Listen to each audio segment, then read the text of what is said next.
So same challenges we all have, just a little more of a challenge. Yeah.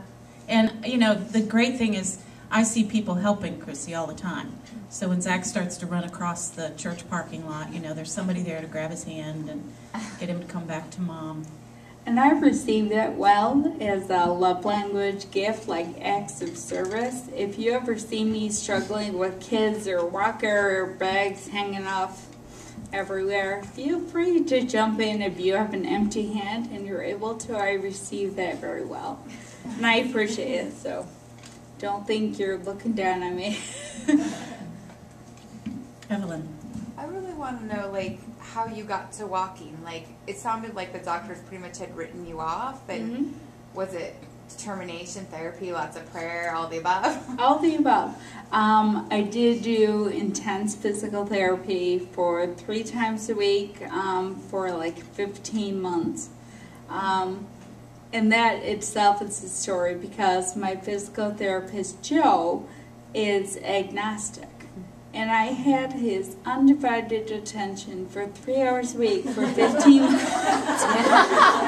So while he was helping me to strengthen my body, I was witnessing to him as I could and praying for him and things like that. So even that I look at as a fish from God, not a steak, that even though physical therapy was hard, I worked my tail off. But there was a reason for it and such. So yeah, lots of physical therapy I did. I worked out on my own.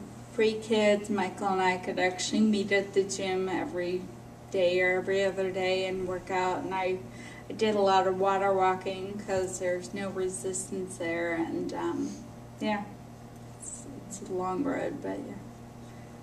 And still, officially, according to my doctors, I'm still a quadriplegic because I've lost more than a certain percentage of use in all 4 limbs. So even though I walk and such, and most people think of quadriplegics only in a wheelchair, officially I'm still a quadriplegic. And really, I didn't say this, but I still have physically, strength-wise, good and bad days. There are some days where I feel I can barely move, and other days where I feel like I conquered the world. So you'll know it if you see me moving slower. So One more question for Chrissy. Anybody have one? Amy? I'm sorry, you used up your question too. No, go ahead. I don't know how to word it exactly, but do you sometimes feel like I'm wondering which side you go to of, I've already had my suffering, my hardship done, my life should be good now, or if you go towards life is really stinky and I better be braced up for everything else stinky that's coming. Does that make sense? Yeah. Go to both. I do feel in some sense, Amy's question was you kind of mentally go to the idea of my pain and suffering, this life is over, so life should be better. Or life stinks and it's just hard. Did I paraphrase that correctly? And my answer is I do both, honestly, because I realize that, yes, I've probably gone through more than most people go through in 40 years. I'm 40, by the way, just being candid. So I realized that in my 40 years I've gone through more than most people have. So I would like to think that the next 1 day to 60 years, however long I have, will be easier, but I'm realistic in knowing that life has struggles and trials, and there may be something coming in weeks, months, years in the future I don't know about. I've heard the phrase, I don't know the future, but I know who holds the future. And that's God. And I trust in that. And there are some days, on my weaker days, when Michael says, how are you feeling today? So I'm looking forward to my resurrection body. Because the Bible promises us that in heaven we all will receive a new resurrected body where there will be no pain and no suffering. that actually was a fun trip to share with my kids. Becca was asking about heaven, and I said, "Do you know in heaven, Mommy's not going to need a walker?" And Zach's like, "You'll have to learn to walk. I'll show you." And he starts strutting around the room. The thing is, I got it. Yeah.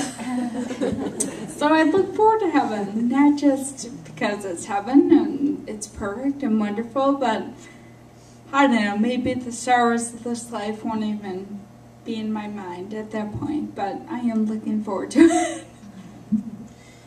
Another thing I say a lot to you moms, if you're new, you'll hear it again and again, is that life has no guarantees.